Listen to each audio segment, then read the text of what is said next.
My name is Ben. I am a certified functional health practitioner based out of Miami, Florida. My job is to educate the world on health and nutrition. I got a great list of foods for you. If you're on the keto diet, you're gonna want to take notes here. Take this to your grocery store and buy these ingredients. Here are some important notes to jot down before we get into the foods. The keto diet is not necessarily about eating high fat. The keto diet is mostly about going low carb. And you could do intermittent fasting and get into ketosis. You could eat low carb and low fat and essentially and still be in ketosis. So it's not necessarily about eating a whole bunch of fat. I know a lot of people who want to do keto, they're a little hesitant because they think they're going to have to eat a whole bunch of bacon and cheese and all these fats. It's not really about that. It's about bringing your carbohydrates low enough so your body could actually tap into your body fat for fuel. Saturated fat is not the enemy. Okay, there's no studies that directly link high amounts of saturated fat to heart disease. What's linked to heart disease is inflammation. Being in ketosis is very anti-inflammatory. Your cells love ketones. So if you eat saturated fat and get into ketosis, you're gonna reduce your chances of heart disease, not increase it. I'm sure you heard about cholesterol being the bad guy. It's not so black and white. If you do some research, there's a great book called The Big Fat Surprise by Nina Teicholz. Fantastic book. She goes into the research on why fat has had such a bad rap. It's starting to come around. I just wanted to make that point clear because a lot of the foods that I'm going to share with you have saturated fat, have cholesterol. Look, God, Mother Nature made cholesterol, made saturated fat. How could it be bad for us? So let's get into the list, shall we? Let's start with protein sources, okay? Take notes here. You're gonna wanna take this to your grocery store. 100% grass-fed beef. If you eat beef, that is the best option right there. The reason is because we want to make sure that it's grass-fed and grass-finished. When it says 100%, that covers both areas, because if it just says grass-fed, that could potentially mean that that cow was fed grass for a period of time and then it was put back in the cages or back into the whatever it is they keep them in, and they were finished with corn, finished with grain. We don't want that. We want grass-fed and grass-finished. So look for that 100% grass-fed beef on the label. Pastured eggs. The yolk from the eggs, so much nutrients in that. Mother Nature's multivitamin, that's what I call eggs. Get pastured eggs. If you're going to a commercial grocery store like Whole Foods or Publix here in Florida, Vital Farms is my go-to choice. I prefer to go local and buy from farmers markets, but when I'm at grocery stores, Vital Farms has the best looking yolks. Organic, free-range chicken and turkey, okay? Did you know that chickens are actually the dirtiest animal we have on this planet? We want to make sure it's organic. We want to make sure these were healthy chickens because we are essentially inheriting their DNA into our tissues. So make sure it's the good stuff. Pastured pork. Yeah, you could have bacon. Just make sure it's organic, pastured, nitrate-free. Totally fine. I don't really eat bacon. Wild caught fish. Notice the wild, okay? This word right here is super important because most fish, when you go to restaurants, when you go to your grocery store, it's going to say farmed. We don't want farmed. Farmed fish has high amounts of PCBs. PCB stands for polychlorinated biphenyls. All you need to know, these are a carcinogen. It creates cancer in the body. These farmed fish are fed a high fatty feed that creates these high levels of PCBs. What happens is that there's a law of accumulation. We eat this farmed fish and we store these carcinogens in our fat stores, and then it creates problems down the road. We don't want to eat farmed fish. We want wild where it's at. Wild also has higher amounts of selenium, which helps protect you from the mercury that could be found in fish. By the way, a note on the protein, if you go to uswellnessmeats.com, you could get high quality meats on that website. I'll put a link for that down below. Keto approved oils. These are my go-to oils. Extra virgin olive oil. Make sure it's extra virgin, cold processed, organic. I'm part of the olive oil club. You can see a link for that down below in the notes. Most of the olive oil on the grocery shelf is rancid. It's not good stuff. So you want to make sure it's a quality brand. Olive oil is not the best for cooking. It's great for cooking at a low heat. You don't want to see it smoke. Once that olive oil begins to smoke, it's gone rancid and it's oxidized, and it'll cause inflammation. I use my olive oil as salad dressing, as dips. In fact, I consume about 1 liter of olive oil every single week. I'm going through it. It helps power the brain, it helps power the body, it helps teach your body to burn fat instead of glucose. Coconut oil slash MCT oil. MCT stands for medium chain triglyceride. Now, coconut is super important. MCT oil is super important. You could actually double your ketones with MCT oil. So I'm a big fan of that. You could cook with coconut oil. You can put it in your coffee, put it in your tea. It tastes delicious. Avocado oil. This is the best cooking oil, okay? So you want to cook with that. It could hold high temperatures, high heat, and not go rancid. I love avocado oil for cooking. Hemp seed oil is good for salad dressings. And grass-fed butter, grass-fed ghee. I know it's not technically an oil, but you could cook with it. I love grass-fed butter and grass-fed ghee. There is a brand called Kerrygold that makes a great product. All right, let's talk about keto fruits and keto vegetables. Olives, I love olives. Just make sure, because I know a lot of you are going to go to Whole Foods or Publix or your local grocery store and you're gonna see the olive bar, right? And it's enticing, it looks good. Here is an important thing to look for when you're buying olives from an olive bar. The ingredients. A lot of the olives are drenched in vegetable oil, soybean oil, corn oil, cottonseed oil. You don't want that. They have been destroyed by those oils. You want to look for the ones that are marinated in olive oil. You want olives in olive oil. Green leafy vegetables. This is very important. Not only for somebody who's gone keto, for anybody, especially athletes. Why? Because we require 4,700 milligrams of potassium every single day. That is the human requirement. Do you know how many milligrams of potassium is in a banana? Only 400 milligrams. And I'm not saying to eat a whole bunch of bananas and get knocked out of ketosis. I'm saying to eat green leafy vegetables. If you were to eat 7 to 10 cups of green leafy vegetables, you would meet your potassium requirement. So what are green leafy vegetables? Kale, broccoli, Brussels sprouts, spring mix, lettuce, baby spinach, beet tops. Beet tops are actually loaded with potassium. That's gonna help get your requirement. Potassium is the most important electrolyte, and when you are deficient in potassium, you don't feel good. Asparagus, I love asparagus. You might get that asparagus pea. Mushrooms, I love mushrooms. Portobello mushrooms, saute it with the green leafy vegetables with olive oil at a low heat. Oh my God, delicious. Bell peppers, you could put bell peppers and stuff it with grass-fed beef. How delicious is that? I have a recipe for that actually in my Keto Flex cookbook. If you go to ketoflexcookbook.com, you could get that recipe and 21 other keto fat burning recipes. Cabbage is great. Look, bitter rich foods. I put a star here because this one and actually this one, these are the two most important items on this list. I already explained why the green leafy vegetables are super important. You get your potassium requirement, which is 4,700 milligrams.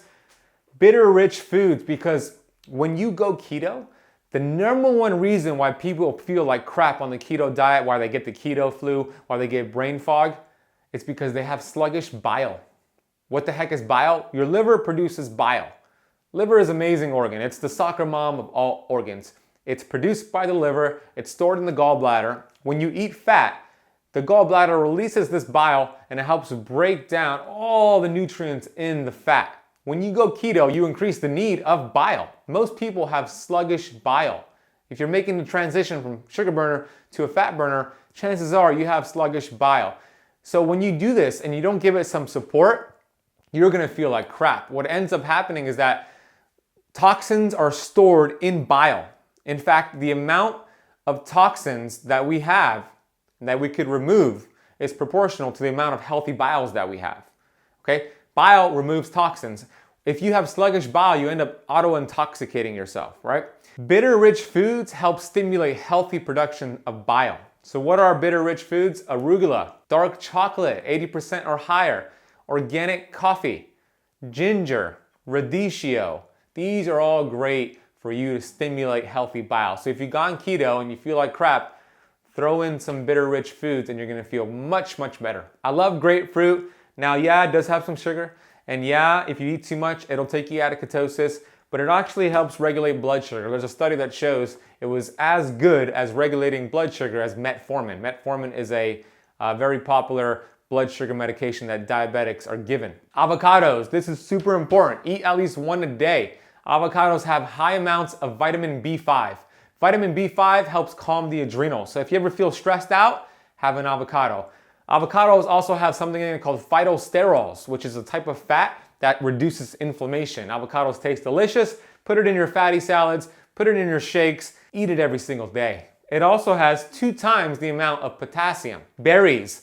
Blueberries are my favorite. Eat them wild, eat them frozen because you absorb more of the antioxidants when they're frozen. I like raspberries. Actually, raspberries have been known to actually decrease appetite and increase satiety, helping you feel satisfied longer. And strawberries are great. They help you boost 2 fat-burning hormones, adiponectin and leptin. Sauerkraut. Love me some sauerkraut. You could get much, much more healthy probiotic from sauerkraut than actually taking a probiotic. I prefer that my clients actually eat sauerkraut. And sweet potato. Now, I know what you're thinking, Ben, sweet potato, that's gonna take me out of ketosis. There's some little hacks you can do before you have these sweet potatoes. Also, I teach my people, my clients, my students, the members of the Keto Camp Inner Circle to go in and out of keto. Let's say you wanna stay in keto.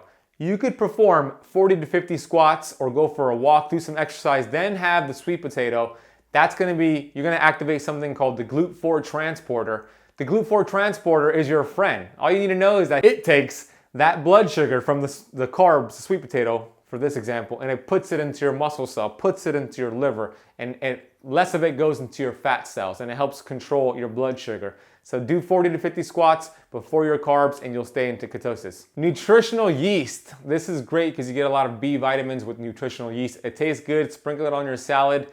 I use Bragg's nutritional yeast. You could buy it at your grocery store and on Amazon. Sea salt. Sea salt's terrific. My favorite salt is Redmond's Real Salt. Black pepper, organic black pepper. Basil, I love basil. Rosemary, oregano, I forgot the O here, oregano, and turmeric. Turmeric is anti-inflammatory. Look, turmeric is great. However, it's notoriously known for having a very low absorption rate. So here's how you increase the absorption rate by over 300%.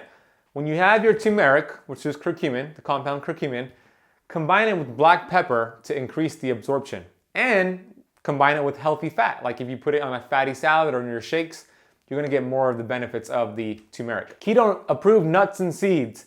Macadamia nuts are my number one. You wanna make sure all of your nuts and seeds, if you can, you wanna get them raw, and you want to get them organic. The reason you don't want to buy them roasted is because when they roast these nuts, they lose some of the nutrients, and you want to make sure it's organic just because of obvious reasons. I love macadamia nuts, pecans, walnuts, almonds. Keep in mind you could also buy the butter versions of this. Macadamia nut butter, pecan nut butter, almond butter, walnut butter. Here are my favorite keto milks. Coconut milk is a great option. Almond milk, raw cheeses are great. If you are going to drink dairy, the milk from a cow, I recommend getting raw milk. Okay, I am not a fan of pasteurized milk. It's completely void of nutrients. It actually sucks energy away from you.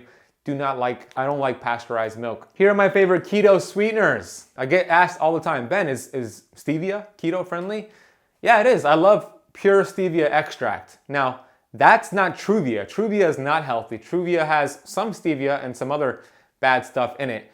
I'm talking about pure stevia extract, pure monk fruit extract. You can get it at your local grocery store. And here's a little hack for you. If you're doing keto and you're craving like a carbonated beverage and some soda, and you've gone from drinking soda every day to keto and you're just craving sugar, specifically a soda pop, there's a great product called Zevia, Z-E-V-I-A. It is stevia flavored soda. I love it. I drink it all the time, and my girlfriend makes fun of me. She thinks it's too sweet, but it's a great way to kind of give in to those temptations in a healthy way and satisfy yourself. And then xylitol. Xylitol is a sugar alcohol. You'll see a lot of these keto protein bars that have xylitol in it, like the Bulletproof collagen bars. I'm okay with that. If you do have some gut issues and you eat too much of it, it could cause gas and bloating. So just be aware of that. Go slow, go low and slow, and see how it feels. All right, we're wrapping up to the last page here. Here are some keto additions that could help contribute to your keto results. My favorite mayonnaise and salad dressings on the keto diet is Primal Kitchen. That's my mentor, Mark Sisson. He made this product. He actually lives 15 minutes south of where I am right now. You could get it at all grocery stores pretty much, Whole Foods for sure, Amazon. It has avocado oil in it instead of vegetable oil. So if you've gone keto and you have mayonnaise and you've been slathering your mayonnaise in your food, Look at the ingredients. If it has canola oil or soybean oil or cottonseed oil, that's a problem. That's creating a lot of inflammation. And vegetable oils are so bad for you. I tell people all the time, if I had the choice between smoking a cigarette every single day or eating cooked vegetable oils, I would smoke the cigarette. It's doing less damage. So make sure you're very diligent. I love Primal Kitchen because the salad dressings and the mayonnaise has no vegetable oils, no gluten. It has only good stuff, and it has organic eggs and all the good stuff you want. Coffee and tea. Keep in mind that coffee is the most sprayed crop in the world. Most coffee is toxic. Most coffee has pesticides. Most coffee is doing a lot more harm than you think. Starbucks has toxic coffee. Now there's some good brands out there. My favorite is Purity Coffee. I'll put the link for that down below. Teas are great. If you want to get a mushroom tea from Four Sigmatic, I love that. You can put MCT oil in your tea. And here's the cool thing, the caffeine from coffee and tea actually helps increase your ketones. So does MCT oil. So if you want to really ramp up your ketosis and get the benefits of that, put MCT oil in your coffee and tea. Plant-based omegas. Notice how I didn't say fish oil. There was no fish oil on here. In fact, I think fish oil is doing a lot more harm than good. If you've been taking fish oil for more than 1 month, that's a problem. When I get a client and they've been telling me they've taken fish oil for months and a probiotic for a month, the first thing I do is take them off of it.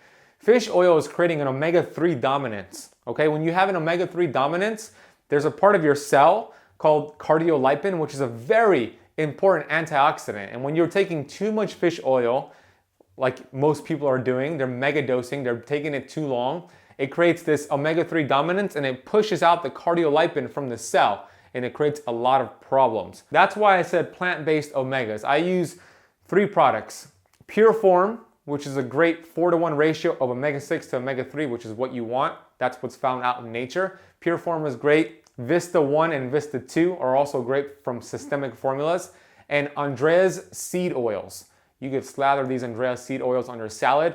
They have a great ratio, they're not rancid, and they're really good for you. Bone broth. I love bone broth. Kettle and Fire makes the best bone broth. They have mushroom, they have chicken, they have beef. You could buy it on Whole Foods, you could go to Amazon.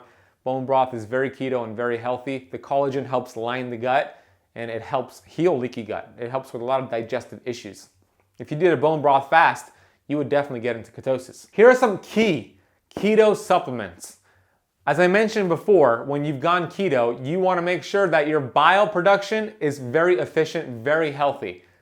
The bitter-rich foods would help you do that.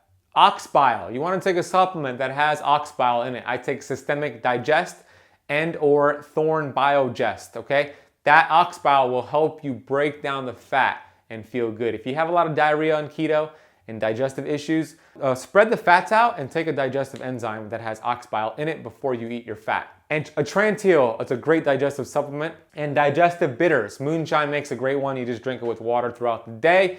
That'll help heal a lot of the digestive issues that people get on the keto diet. If you want to learn more tips like this, and you want to learn my 4-pillar approach to going from a sugar burner to a fat burner, go get my book right now, the Keto Kickstart Guide. I want to give it to you for free. Go to ketokickstartguide.com and you're going to learn my 4-pillar approach to perfect health. Number 1, get fat adapted. I'm going to teach you a proper way to get keto adapted. Number 2, fast. I'm going to teach you how to do intermittent fasting the right way. Number 3, phase. We're going to go really into keto, teach your body to burn fat for fuel. And number 4 is the flex phase, where we go in and out of keto. What I teach is to help people become fat adapted and then use fat as your primary fuel source, but not your only fuel source. So I would love to give you that book, and I'd love for you to learn more about that. Go to ketokickstartguide.com. Thank you so much for taking the time to watch this video. If you enjoyed it, hit the like button, subscribe to this channel. This channel, the Keto Camp YouTube channel, this is going to be the ultimate resource for keto and intermittent fasting. Have yourself a blessed day.